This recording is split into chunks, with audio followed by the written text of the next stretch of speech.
High, আপনাদের সকলকে my YouTube channel Indian history and বেঙ্গলিতে স্বাগতম।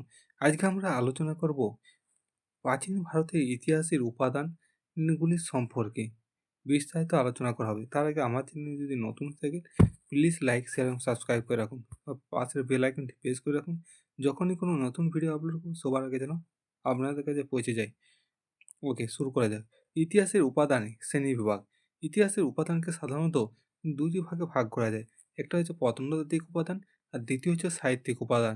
এই প্রত্নতাত্ত্বিক উপাদানগুলিকে আবার তিন ভাগে ভাগ করা যায়। যথা লিপি, মুদ্রা, স্থাপত্য ও ভাস্কর্য। লিপি কাকে বলে? যেসব প্রাচীনকালে যে রাজার যে পণ্ডিতগুলো ছিল, সেই পণ্ডিতগুলো বিভিন্ন পাথরের গুহাতে বিভিন্ন গুহায় বা কোনো পাথরের গায়ে লিখে রাখতো, সেটাকে কি বলা হতো? লিপি বলা হতো। সে এই পাই সেই লিপিতে যারা পঠন করতো বা পঠনের বিদ্যাকে এপিগ্রাফি বলে। আর এবং যারা হরফ বা অক্ষরের বিবর্তন নিয়ে আলোচনা করতো তাদেরকে কি বলা হয়? গ্রাফি বলা হতো। ভারতের প্রাচীনতম লিপিকে সিন্ধু লিপিকে ধরা হয়, কিন্তু সিন্ধু লিপি আজও পাঠ্যদার করা সম্ভব হয়নি।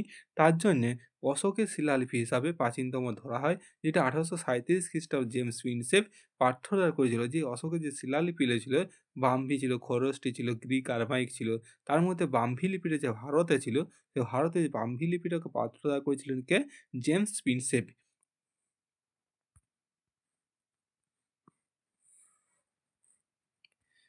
বিভিন্ন যে লিপিগুলো পাওয়া গেছিল, বিভিন্ন কে কে লিখেছিল এবং কোন রাজার সম্পর্কে জানা যায়, সে সম্পর্কে আলোচনা করব। যেমন প্রয়াগ প্রশস্তি বা এলাহাবাদ প্রশস্তি, ঠিক আছে? এলাহাবাদ প্রশস্তি বা প্রয়াগ প্রশস্তি কে লিখেছিল? হরিসেন লিখেছিল। কোন ভাষায় লিখেছিল? সংস্কৃত ভাষায় লিখেছিল। কার সম্বন্ধে জানা যায়?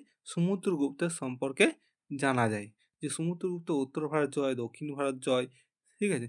আটবিক রাজ্য জয়, সীমান্তবর্তী রাজ্য জয়, সে সম্পর্কে বিস্তারিত জানা যায়। এবং তার জন্য কি হচ্ছে? নেপোলিয়ন তাকে কি হয়েছিল? সমুদ্রগুপ্তকে ঐতিহাসিক ভীমসেন স্মিথ তাকে নেপোলিয়ন বলে আখ্যা করেছেন। জুনাগড় প্রশস্তি কে লিখেছিল? শক রাজা রুদ্রদমন লিখেছিল এবং তার সম্পর্কেই জানা যায়। ঠিক আছে? এটা কিছু একটা বিশুদ্ধ সাংস্কৃতিক লিপি। এটা সুদর্শন হ্রদটা যে গুজরাট আছে, যেটা প্রথম চন্দ্রগুপ্ত মৌর্যের সময় নির্মাণ করা হয়েছিল, পুষ্যমিত্র শুঙ্গে নির্মাণ করেছিল, সেটা সংস্কার করেছিল কে? শক রাজা রুদ্র দমন। হাতিগুম্ফা লিপি এটাকে কলিঙ্গ রাজা খারবলের সম্পর্কে জানা যায়। এর কোনো তারিখ নেই। এটি প্রথম ভারতবর্ষ শব্দটি প্রথম উল্লেখ করা হয়েছিল কোন লিপিতে? এই হাতিগুম্ফা লিপিতে প্রথম ভারতবর্ষ। নাসিক প্রশস্তি কে রচনা করে? যে সাতবাহন বংশের শ্রেষ্ঠ রাজা গৌতমীপুত্র সাতকর্ণী, তার যে মা ছিল গৌতমী বলশ্রী, তিনি লিখেছিল।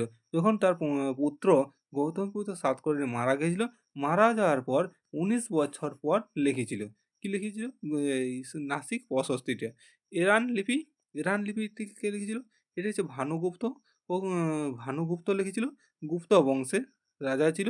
তিনি হচ্ছে 510 খ্রিস্টাব্দে সতীদাহ প্রথার প্রাচীনতম প্রমাণ এখান থেকে পাওয়া গেছিল।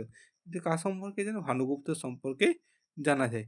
ভিটারি স্তম্ভলিপি, এটা স্কন্দরগুপ্ত সময়ে লেখা হয়েছিল। এটা হুন আক্রমণের সব বিবরণ পাওয়া যায়। কীভাবে ভারতে হুন আক্রমণ করেছিল এবং হুন আক্রমণ প্রতিরোধ করেছিল কে? স্কন্দনগুপ্ত। তাই তাকে কী হয়েছে? ভারতের রক্ষাকারী বলা হয়। মুদ্রা মুদ্রা বা কয়েন আগেকার দিনে, ঠিক আছে, রাজাদের নাম, রাজাদের সময়সীমা, অর্থ অর্থনৈতিক ব্যবস্থা এবং ধর্মীয় ব্যবস্থা সম্পর্কে জানা যায় আগেকার দিনে যে পয়সাগুলো থেকে। এই যে মুদ্রা সংস্করণ বা পড়াশোনা বা বিদ্যাকে নিউমিসম্যাটিক বলা হয়। যারা পৌশালে অধ্যয়ন করে, পৌশালে গবেষণা করে, তাদেরকে কী হচ্ছে? নিউমিসম্যাটিক্স বলা হয়। কতগুলো মুদ্রা আছে, যেমন আহাত মুদ্রা, যে প্রাচীন ভারতের সবথেকে প্রাচীনতম মুদ্রা ছিল, যেটা আহাত মুদ্রা বলছে। ষষ্ঠ শতক থেকে পঞ্চম শতকে এগুলো ব্যবহার করতে। এই যে গাছ গাছ মাছ, ষাঁড় ইত্যাদি ছাপ থাকতো। কোনো কোনো লেখা থাকতো না এবং মূলত রূপোর তৈরি এই মুদ্রাগুলো, আহাত মুদ্রাটা। ইন্দ্র গ্রিক মুদ্রা, যেমন ভারতের প্রথম রাজাদের নাম তারাই গ্রিকরা প্রথম ভারতের রাজাদের নাম শুরু করেছিল এবং কি হয়েছে তারা প্রথম স্বর্ণ মুদ্রা চালু করেছিল। কুষাণ কনিষ্কের সময় সবচেয়ে বিশুদ্ধ স্বর্ণ মুদ্রা চালু হয়। গুপ্ত যুগে সর্বাধিক স্বর্ণ মুদ্রা চালু হয়েছিল, বিশাল ইম্পর্ট্যান্ট। কোন যুগে সর্বাধিক স্বর্ণ মুদ্রা প্রচলিত ছিল? সেটা হচ্ছে গুপ্ত মুদ্রায় রাজা তার বিভিন্ন যে বাদ্যযন্ত্র বাজানো এবং শিকারের দৃশ্য পাওয়া গেছে, যেমন সমুদ্রগুপ্ত বীণা বাদনরত মূর্তি পাওয়া গেছে। যা তাদের ব্যক্তিগত নিপুণতার প্রমাণ দেয়। সাতবাহনদের সময় মুদ্রা ছিল কি সীসার মুদ্রা এবং প্রোটিন এর মুদ্রা ব্যবহার হতো। সবথেকে বেশি ব্যবহার করতো কি সীসার মুদ্রা, ভেরি ইম্পর্ট্যান্ট।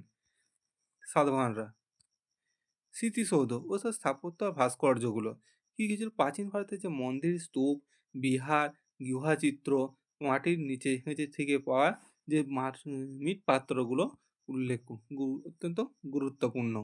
যেমন মন্দির স্থাপত্য, প্রাচীন ভারতের মন্দিরগুলো সাধারণত তিনটি তিনটি প্রধান রীতিতে নির্মাণ করা হয়েছিল। প্রথম হচ্ছে নাগর রীতি, বিশাল ইম্পর্টেন্ট। নাগর রীতি যেটা উত্তর ভারতে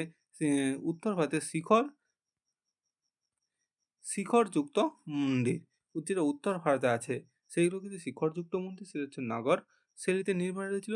সেটা একটা হচ্ছে দ্রাবিড় শৈলী, যেটা দক্ষিণ ভারতে হয়েছিল।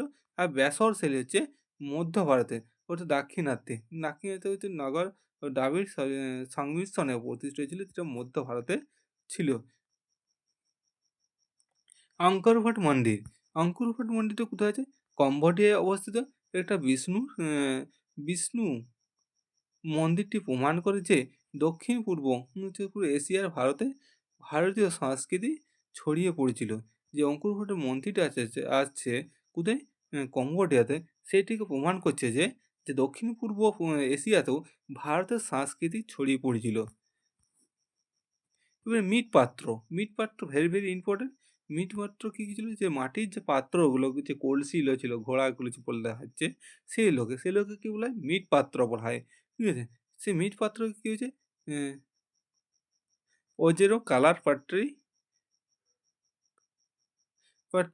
যেটা ঋগ বৈদিক যুগের সাথে সম্পর্ক, যেটা কিছু ওসিপি বলা হচ্ছে, অজিটো কালার পাট্রি। আর দ্বিতীয় হচ্ছে তো PHW, প্রিন্টেড গ্রে ওয়ে, যেটা পরবর্তী বৈদিক যুগ বৈশিষ্ট্য। আর 3 নম্বরে হচ্ছে NBPW, নর্থার্ন ব্ল্যাক পালিশড ওয়ে, যেটা প্রাচীন যুগে মৌর্য যুগের সমৃদ্ধি ও নগরায়নের প্রতীক। বৈজ্ঞানিক পদ্ধতি, প্রত্নতাত্ত্বিক উৎপাদনী উপাদানে উপাদানের বয়স নির্ধারণের জন্য C14, অর্থাৎ রেডিও কার্বন ডেটিং পদ্ধতি ব্যবহার করা হয়। এটি জীবন্ত বস্তুর, অর্থাৎ যেমন হাড়, কাঠ, ঠিক আছে, বয়স নির্ভুলভাবে বলা যেত। সাহিত্যিক উপাদান এবারে সাহিত্যিক উপাদান হচ্ছে ছিল কি প্রত্নতাত্ত্বিক উপাদান। এবারে আসছে কি সাহিত্যিক উপাদান। এই সাহিত্যিক উপাদানকে আবার দুটি ভাগে ভাগ করা যায়। একটা দেশীয় সাহিত্য, একটা হচ্ছে বৈদেশিক সাহিত্য। প্রথম হচ্ছে কি দেশীয় সাহিত্য। এই দেশীয় সাহিত্যকে আবার কতগুলি ভাগে ভাগ করা হচ্ছে? দুটি ভাগে। যেমন কি একটা হচ্ছে ধর্মীয় সাহিত্য, আরেকটা হচ্ছে ধর্ম নিরপেক্ষ সাহিত্য। যেমন কি হচ্ছে ধর্মীয় সাহিত্য, যে সমস্ত প্রাচীন ভারতের যে সাহিত্যগুলো আছে ধর্মকে কেন্দ্র করে বলা হয়, বা ধর্মকে কেন্দ্র করে যেগুলো লেখা হয়েছিল সেগুলোকে কি ধার্মিক সাহিত্য বলছে। এই ধার্মিক সাহিত্যগুলো থেকেও কিছু আমরা ইতিহাস জানতে পারি। সেটি হচ্ছে যেমন বেদ আছে, বেদ এবং বৈদিক সাহিত্য হচ্ছে ঋগ্বেদ থেকে আর্যদের আদি বাসস্থান এবং জীবনযাত্রা, এবং পরবর্তী বেদ থেকে গঙ্গা উপত্যকা আর্যদের বিস্তার এবং সমাজে বিবর্তনের কথা জানা যায়। কিছু দুটি মহাকাব্য আছে, একটা হচ্ছে কি রামায়ণ, আর একটা হচ্ছে মহাভারত। কোনো নির্দিষ্ট সময়ের ইতিহাস না দিলেও যে খ্রিস্টপূর্ব চতুর্থ শতক এবং চতুর্থ খ্রিস্টাব্দ ভারতের সামাজিক ধর্মীয় অবস্থানের বিবরণ জানা যায়। যেমন পুরাণ, পুরাণ কতগুলো আছে? ১৮টা পুরাণ আছে। বায়ু পুরাণ, মৎস্য পুরাণ, বিষ্ণু পুরাণ, ভাগবত পুরাণ, ভবিষ্যৎ পুরাণ। এটা হচ্ছে প্রাচীন ভারতের রাজবংশগুলার যেমন শিশুনাগ বংশ, নন্দ বংশ, মৌর্য বংশ, শুঙ্গ বংশ, কর্ণ বংশ, সাতবাহন বংশে কিন্তু যে বংশ তালিকা পাওয়া যায় এই পুরাণগুলো থেকে সম্পর্কে। ঠিক আছে? স্মৃতিশাস্ত্র, স্মৃতিশাস্ত্র হচ্ছে মনু আছে, নারদ আছে, যজ্ঞবল্ক্য আছে, তারপরে বিষ্ণু যজ্ঞবল্ক্য আছে। এগুলো হচ্ছিল কি প্রাচীন ভারতে ভারতের আইন কানুন এবং বিচার ব্যবস্থা সম্পর্কে জানা যায়। প্রাচীন ভারতের যে আইন কানুন ছিল বা বিচার ব্যবস্থা কেমন ছিল সে সম্পর্কে ধারণ করা যায় কীটশাস্ত্র বা ধর্মশাস্ত্র থেকে। এবার হচ্ছে বৈদিক সাহিত্য। বৈদিক সাহিত্য হচ্ছে যেমন ত্রিপিটক। ত্রিপিটক কি আবার ৩ টে ভাগ আছে। কি, কি? বিনয়, সূত্র আর অভিধম্ম। এইগুলো থেকে বৌদ্ধ ধর্ম বা বৌদ্ধ সংগতি বা সমসাময়িক জনপদগুলির তথ্য মিলে। জনপদগুলো কেন বলছে? যে ১৬টো মহাজনপদ আছে, সেই মহাজনপদগুলো সম্পর্কে বলা হচ্ছে। জাতক, জাতক হচ্ছে পূর্বজন্মের কাহিনী। গৌতম বুদ্ধ যে পূর্বজন্মে যে কি কতবার জন্ম লাভ করেছিল সে সম্পর্কে আছে। যেমন বলছে তিনি ৫৪৭ বার জন্মগ্রহণ করেছিল, সে সম্পর্কে লেখা আছে। কিসে? জাতকে লেখা আছে। অর্থনৈতিক অবস্থা এবং সাধারণ মানুষের জীবনযাত্রা সম্পর্কেও সবচেয়ে ভালো ধারণা পাওয়া যায়। দুটো বংশ আছে, দীপবংশ আর মহাবংশ। এটি শ্রীলঙ্কায়। শ্রীলঙ্কায় ২টি গ্রন্থ থেকে যে সাধারণত মৌর্য সম্রাট অশোকেরা বৌদ্ধ ধর্ম প্রচারের ইতিহাস জানা যায়। এটা কোথায় পাওয়া গেছে? দীপবংশ, মহাবংশটা শ্রীলঙ্কায় পাওয়া গেছে। ঠিক আছে? এবং হচ্ছে কি আরেকটা কি আছে? মিলিন্দ পনহ, যেটা নাগসেন রাজ্যে ঢুকেছিল। নাগসেনের রচনা করেছিল ইন্দো গ্রিক রাজা মিনান্দারের সময়। মিনান্দারকে ও বৌদ্ধ ভিক্ষু নাগসেনের নাগসেনকে লিখেছিল কথোপকথন। এটা ভীষণ ইম্পর্টেন্ট। এবার হচ্ছে জৈন সাহিত্য। ওটা ছিল কি বৌদ্ধ সাহিত্য। এবার হচ্ছে যৌন সাহিত্য আছে, দ্বাদশ অঙ্গ আছে, যে মহাবীরের বাণী ও যৌন ধর্মের নিয়মাবলী আছে। তারপর আছে পরিশিষ্ট পার্বণও আছে। হেমচন্দ্রের লেখা পরিশিষ্ট পার্বণ, যা চন্দ্রগুপ্ত মৌর্যের জীবনের শেষ পর্যায়ে এবং যৌন ধর্মের গ্রহণের কাহিনী বর্ণনা আছে। যে চন্দ্রগুপ্ত মৌর্য যে যৌন ধর্ম গ্রহণ করেছিল, গ্রহণ করার পরে তিনি শ্রাবণ বেলগোলা নামক স্থানে সানলেখন পদ্ধতি অনুসারে তিনি প্রাণত্যাগ করেন। ভদ্রবাহু রচিত যৌন সন্ন্যাসী ভদ্রবাহু কি লিখেছিল? কল্পসূত্র লিখেছিল। ঠিক আছে? যেখানে চন্দ্রগুপ্ত মৌর্য কিছু ভদ্রবাহুর কাছ থেকে কি ছিল? যৌন ধর্ম গ্রহণ করেছিল। এবার হচ্ছে ধর্ম নিরপেক্ষ। যে প যেসবগুলো যেসব তথ্যগুলো পাওয়া গেছে, যেসব গ্রন্থগুলো পাওয়া গেছে, যেখানে ধার্মিক দিক দিয়ে কোনো প্রমাণ পাওয়া যায় না বা কোনো ধার্মিক গ্রন্থ নয়, সেরকম সেই গ্রন্থগুলো যেগুলো আত্মজীবনী বা কোনো রাজা লিখেছে, কোনো রাজার মন্ত্রী লিখেছে, মন্ত্রী যে পণ্ডিতরা ছিল সে পণ্ডিতগুলো লিখেছে, সেরকম কি হচ্ছে ধর্মনিরপেক্ষ কোনো লেখা হয়নি। সেরকম সেরকম কি হচ্ছে জীবনীমূলক গ্রন্থ কোনো রাজা সম্পর্কে লেখা হয়েছে। সে হচ্ছে জীবনীমূলক গ্রন্থ। যেমন হর্ষচরিত কে লিখেছিল? বাণভট্ট। বাণভট্ট লিখেছিল যে বাণভট্ট কার সভাকবি ছিল? হর্ষবর্ধনের সভাকবি ছিল। তার রাজত্বকালে যাহা যে যুদ্ধ জয়, উত্তর ভারত জয়, ঠিক আছে? তারপর উত্তর ভারতে যে জয়লাভ করেছিল, সেই কনৌজকে তার রাজধানী করেছিল, সে সম্পর্কে বিস্তারিত আলোচনা করা আছে। সেটাকে কে করেছিল? বাণভট্ট তার হর্ষচরিতে। তার রাজার গুণগান করেছিল। যেমন রামচরিত, সন্ধ্যাকর নন্দী। পাল রাজা ছিল রামপাল। রামপালের যে কাহিনীতে তুলে ধরেছিল এবং কৈবর্ত বিদ্রোহের যে নেতাকে তিনি পরাজিত করেছিল এবং ভীমকে আর রুদ্রকে সে সম্পর্কেও আলোচনা করা যায়। যেমন বিল্হনে লিখেছিল বিক্রমাঙ্ক দেব চরিত, যিনি ষষ্ঠ রাজা, চালুক্য বংশের যে ষষ্ঠ বিক্রমাদিত্যের সম্পর্কে বিস্তারিত আলোচনা করা আছে। যেমন হেমচন্দ্রের কুমার পাল চরিত, এখানে কার লেখা আছে? রাজা চালুক্য বংশের রাজা কুমার পালের জীবনী সম্পর্কে উল্লেখ করা আছে। এবং আবার কি আছে? চাঁদ বরদাই এর রচিত কি পৃথ্বীরাজ রসো। পৃথ্বীরাজ রসো এটা কি ছিল? যখন চৌহান বংশের রাজা ছিল না? যে চৌহান বংশের রাজা যখন মোহাম্মদ ঘুরে আক্রমণ করছিল, তখন সে আক্রমণ করার সময় যে চৌহান বংশের রাজা কে ছিল? তৃতীয় পৃথ্বীরাজ চৌহান। তার সভাকবি ছিল কে? চাঁদ বরদাই। তিনি লিখেছিল কি পৃথ্বীরাজ রস। সেইখান থেকে কি হয়েছে, যাকে চৌহান বংশের রাজা তৃতীয় পৃথ্বীরাজ চৌহানের গুণকীর্তন লিখেছিল। সেইখান থেকে আমরাও ইতিহাস জানতে পারি। এছাড়া কি কোথা থেকে পারবো? অর্থশাস্ত্র আছে। অর্থশাস্ত্রে কৌটিল্য লিখেছিল, যেটা রাষ্ট্রনীতি, প্রশাসন, গুপ্তচর ব্যবস্থা অর্থনৈতিক ব্যবস্থা সম্পর্কে জানা যায়। এখানে কোন ধর্মীয় দিক থেকে আছে কি? ধর্মীয় নিয়ে আলোচনা আছে কি? কোনো কিছু নয় ধর্ম নিয়ে। শুধু কি হচ্ছে, কোন রাজার সম্বন্ধে আলোচনা করছে, কোন রাজনীতি সম্পর্কে আলোচনা করছে সে সম্পর্কে। যেমন কলহনের রাজতরঙ্গী। রাজতরঙ্গী হচ্ছে 11 থেকে 12 শতকে সংস্কৃত ভাষায় রচিত। যে কাশ্মীরের ইতিহাস জানা যায়। কাশ্মীর সম্পর্কে জানা যায়। ঐতিহাসিকদের মতে এটি ভারতের প্রথম বৈজ্ঞানসম্মত ঐতিহাসিক গ্রন্থ। নীতিসার কি ছিল? কামনন্দের নীতিসার কি ছিল? কামনন্দ এটি ছিল গুপ্ত যুগে রাষ্ট্রনীতির উপর রচিত অর্থশাস্ত্র সারসংক্ষেপে।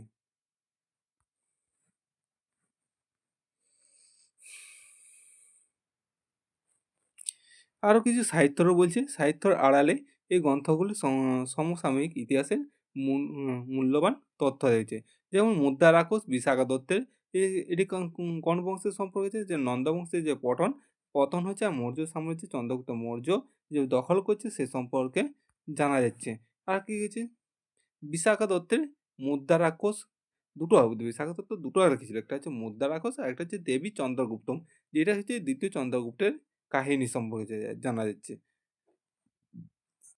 শূদ্রক কি লিখেছিল? মিছক টিকম, যেটা গুপ্ত যুগের যে সামাজিক অবস্থা এবং দুর্নীতি ব্যবস্থার চিত্র ফুটে উঠেছে। কালিদাসের লেখা ছিল, কালিদাসের ছিল মালবিকা, অগ্নিমিত্র লিখেছিল।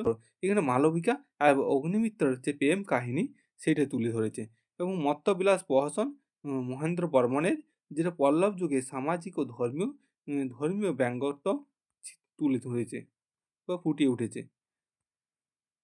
সঙ্গম সাহিত্য। সঙ্গম ভাষা কোন ভাষায় লেখা? তামিল ভাষায় লেখা। ঠিক আছে, সাহিত্যগুলো সঙ্গমের গুরুত্বপূর্ণ। যে দক্ষিণ ভারতের তিনটি প্রধান শক্তি ছিল চোল, চের আর পাণ্ডু রাজাদের ইতিহাস। রোমানদের সাথে ব্যবসা বাণিজ্য করত, আর দ্রাবিড় সংস্কৃতির মূল উদ্দেশ্য। উদাহরণ হিসাবে বলা যায় যে লিম্পা দিকরম এবং মণিমেগলাই মহাকাব্য দুটি। বিশাল হচ্ছে কি বৈদেশিক সাহিত্য। ওটা কি অতক্ষণ বললাম কি দেশীয় সাহিত্য বললাম। দেশীয় সাহিত্যকে দুভাগে ভাগ করেছিলাম বললাম। একটা হচ্ছে ধার্মিক সাহিত্য, একটা হচ্ছে ধর্ম নিরপেক্ষ সাহিত্য। ঠিক আছে, এবার আসি কি বৈদেশিক সাহিত্য।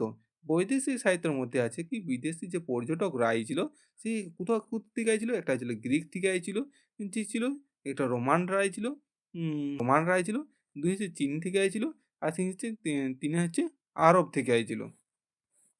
প্রথমে আছে গ্রিক বা রোমান লেখকরা, যেটা ভারতে আইছিল এবং ভারতের সম্বন্ধে হেরোডোটাস, তাকে ইতিহাসের জনক বলা হয়। তিনি ভারতে না এসেই পারস্যে নথি ঘেটে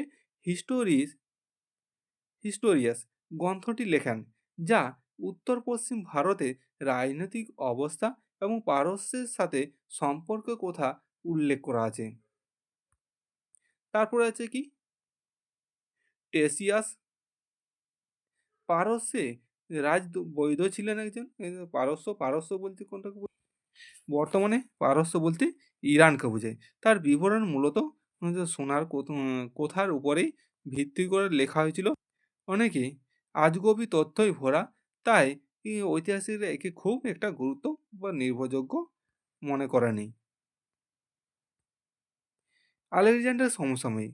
যখন আলেকজান্ডার ভারত আক্রমণ করেছিল, তার সঙ্গে কত আইছিল কি পণ্ডিত আইছিল, সে সম্পর্কে বোঝায়। আলেকজান্ডার যখন ভারত আক্রমণ করেছিল 326 খ্রিস্টপূর্বাব্দে, তার সাথে তিনজন লেখক আইছিল, যেমন নিয়ারিকাস, ওনেসিক্রিটাস আর এরিস্টোবুলাস।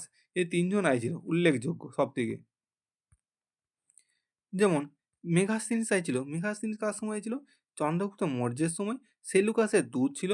সেলুকাস কে ছিল? সেলুকাস ছিল আলেকজান্ডার ছিল আলেকজান্ডার নিকটে তার একজন সেনাপতি ছিল, এবং সেলুকাসের দূত হিসাবে আইছিল কে? মেঘাস্তিনিস কি গ্রন্থ লিখেছিল? ইন্ডিকা লিখেছিল। কার দরবার আইছিল? প্রথম চন্দ্রগুপ্ত মৌর্যের দরবারে ছিল। সেলুকাস তার কন্যা ছিল হেলেনা। হেলেনা বা কার্নেলিয়ান তার বিবাহ হয়েছিল কাদের সঙ্গে? চন্দ্রগুপ্ত মৌর্যের সঙ্গে, এবং মেঘাস্তিনিসকে তার দরবারে পাঠিয়েছিলেন, এবং ইন্ডিকা গ্রন্থটি তখন তিনি লিখেছিলেন। মূলত বইটি মূল বইটি যে আছে, যে ইন্ডিকা বইটাতে, সে বইটা হারায় গেছে, এখন পাওয়া যায়নি। পরবর্তী লেখকদের উদ্বৃত্ত থেকে আমরা জানা যায়।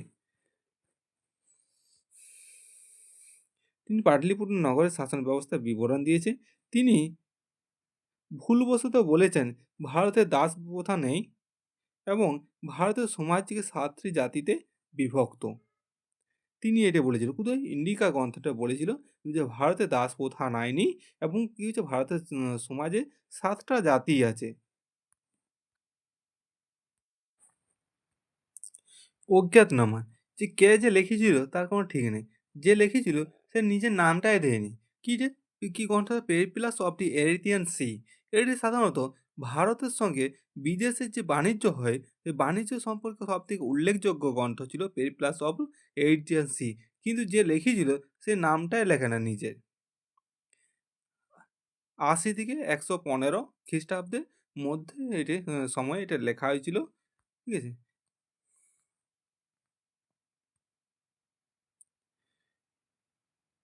নাবিক ছিল এরিথ্রিয়ান সি, এটা বললাম তো। ভারতের সঙ্গে বাণিজ্য, বন্দর ও আমদানি রপ্তানি পণ্যের তালিকা পাওয়া যায়। বাণিজ্যিক ইতিহাসের সবচেয়ে বড় উৎস Periplus of the Erythraean Sea. Pliny কি লিখেছিল? প্লিনি লিখেছিল ন্যাচারাল হিস্ট্রি, যা তিনি দুঃখ প্রকাশ করে বলেছেন রোমান বাণিজ্য সাম্রাজ্যে বিপুল স্বর্ণমুদ্রা যে বিলাস দ্রব্য এবং মশলার কেনার জন্য ভারতে চলে যাচ্ছে। টলমি কি লিখেছিল? টলমি লিখেছিল জিওগ্রাফি। কত খ্রিস্টাব্দে লিখেছিল? ১৫০ খ্রিস্টাব্দে রচিত ভারতের মানচিত্র এবং ভৌগোলিক অবস্থানের বিবরণ লিখেছিল। কে লিখেছিল? টলমি, তার জিওগ্রাফিতে। এবার চীনা পর্যটকরা মূলত বৌদ্ধ গ্রন্থ সংগ্রহ ও বৌদ্ধ স্থানগুলি দর্শনের জন্য ভারতে আসেন। তাদের বিবরণীতে ধর্ম, সমাজ সংস্কার ও সমাজ ব্যবস্থার চিহ্ন ফুটে উঠেছে। যেমন ফাহিয়ান। ফাহিয়ান কি ছিল? গুপ্ত যুগে দ্বিতীয় চন্দ্রগুপ্তের সময় আইছিল, এবং কি লিখেছিল? ফোক ও কি গ্রন্থ লিখেছিলেন। তিনি রাজার নাম উল্লেখ করেনি। তিনি মধ্য দেশকে ব্রাহ্মণদের দেশ বলেছেন। কোন দেশটাকে? যে মধ্য দেশটা, মিডিল দেশটাকে ভারতের, যেটা ব্রাহ্মণদের দেশ বলেছে।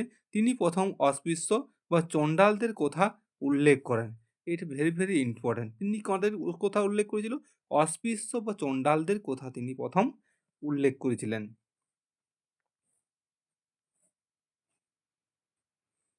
তারপর লেখা হয়েছিল কে আইছিল? হিয়েন সাং আইছিল।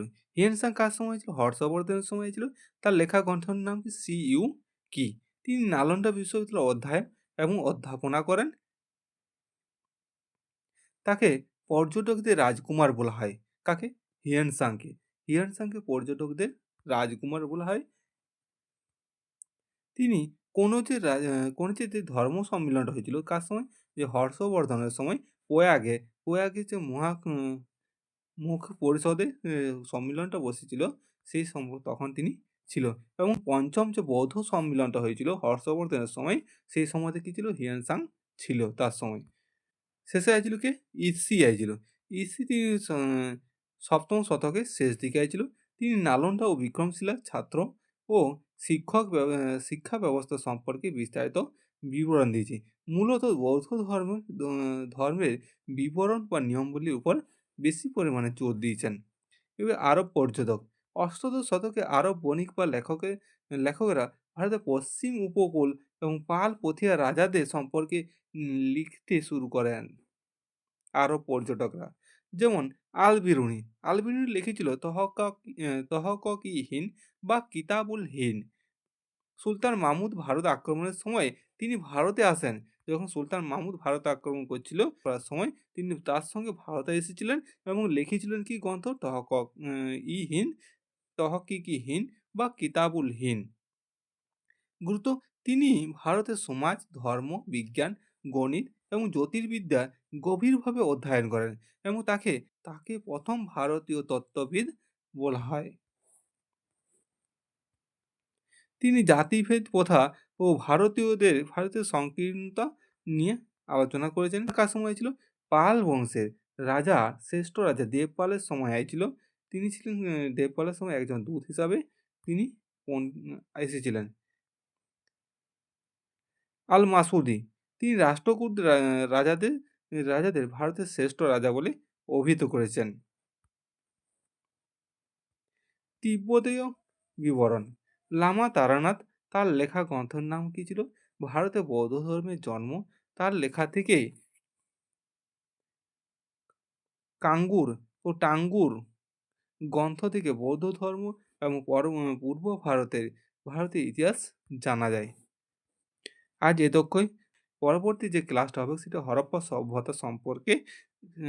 এরকম ভিডিও পাওয়ার জন্য আমাদের চ্যানেলটিকে সাবস্ক্রাইব করে রাখতে পারেন এবং পাশের বেল আইকনটি প্রেস করে রাখতে পারেন। নতুন কোনো ভিডিও আপলোড করব তখনই আপনার কাছে যেমন পৌঁছে যায়। ওকে, ধন্যবাদ।